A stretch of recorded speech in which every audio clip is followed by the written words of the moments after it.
So, what's been going on with Sonic lately?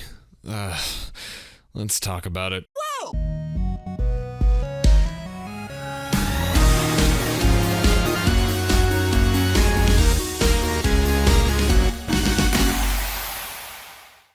Hello everyone, it's Shemp here with your yearly Shemp takeover video, and today we have another video. A pretty sour video, but another video nonetheless. So, as you may have heard by now, Sonic Colors Ultimate released a little bit ago, and what should have been a very easy and smooth launch turned into a Twitter hellfire of accusations.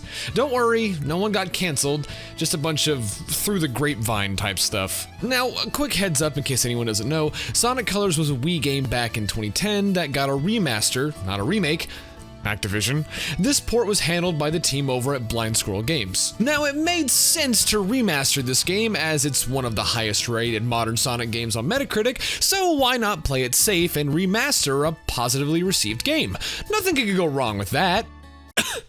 So when the game launched on everything on September 7th, you got Nightmare Fuel and a pretty solid remaster. The game was exactly the way it was on the Wii, just with better lighting, 60 FPS, hyper smooth models, a fully remixed soundtrack, and extra content like customization for Sonic. It was a really good quality of life remaster, unless you're a Switch owner. Yes, if you haven't heard already, the 1.0 version of Colors on the Switch cartridge is very busted in the worst way. Like, the game is perfectly playable, that wasn't a problem. I'm gonna give you guys a very big warning. Please do not continue the video from here if you have a history of epilepsy or seizures. There will be various flashing lights that may trigger some people. So at launch, videos are coming out on Twitter about how the Switch version basically explodes. Looks like they accidentally put too many colors in the game. Ha! Now, it wasn't just one person. Multiple people were actually experiencing different variations of the same thing. Over on PlayStation and Xbox, things were fine. This wasn't a problem. The most I had to deal with was pop-in and bad audio mixing. Except for me, because I got a flashing hub world. Yes, this does sound pretty bad, and it was, but things started to get confusing. See, after all these videos started getting posted online, it was revealed that some of the videos early on were actually running off of a Switch emulator. Sega's Twitter PR team even acknowledged this when addressing the glitches. So, case cleared, right? It was all on an emulator the entire time, right? Wrong. Reports of the bugs actually happening on real hardware also started showing up, so now things are getting confusing for everyone. Luckily though, this epileptic glitch isn't something you can just stumble across randomly like people were making it out to be. You actually need to complete a very strict list of steps in order to even start the glitch, and it can stop whenever you let it too. It's still bad that it's even in the game because of the trigger, but you have to go out of your way to get it. If you'd like more info on this game, my review featuring Mel the Honeybee is up on my channel right now. So things were finally getting taken care of through patches by Sega, but this got me thinking, what's been happening with Sega regarding Sonic? It seems as if over the years they've just been shipping them out with no Q&A or thought to the gameplay. What makes this more interesting is, like I said, the studio that did the remaster was Blind Squirrel Games. They did some pretty small stuff right before Sonic Colors, like, I'm not sure if you've heard of this, but Mass Effect Legendary Collection? Let that sink in for a second.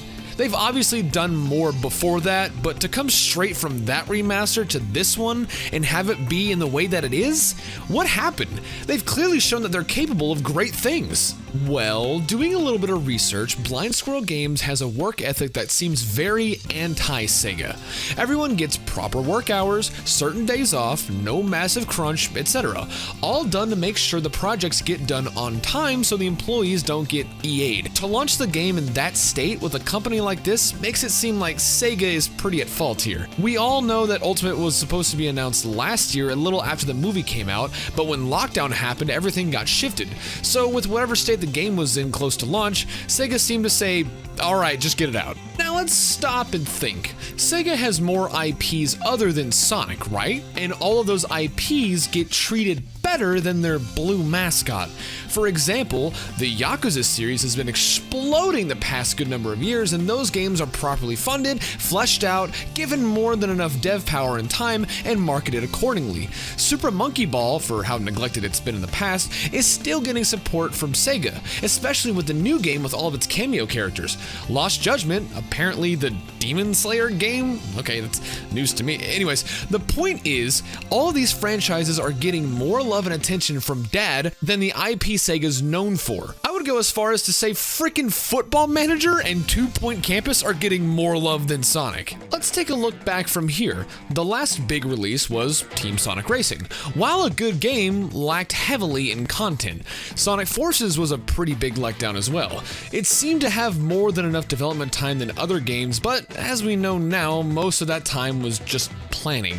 Sonic Mania was fantastic because it was made by people who love Sonic, but right before that was Sonic Boom. Just like Colors Ultimate, it had a team that was amazing in concept. Major ex-Naughty Dog developers working on a big open Sonic game? That sounds amazing! But at the time, SEGA signed a contract with Nintendo to make their next 3 Sonic games exclusive to Nintendo consoles: Sonic Lost World, Mario and Sonic, and a third game that they didn't have. So they made the team, Big Red Button, cancel the next-gen versions that they were developing for and made them focus on the Wii U. Now, if memory serves correctly, Sonic Boom ran off of the CryEngine, and the Wii U didn't support it. So they had to find a way to use a third-party software to port the engine to port the game, all while SEGA said it needs to be out. I mean, the 3DS Sonic Boom games were fine. They were developed by Sanzaru Games, and after the first 3DS game, the team actually took the critiques from that and improved on everything for the next one. Before these games specifically, if we go back to the PS2 era of games, there was a new Sonic game every year, it felt like. While not the longest games ever, they were still certainly fun.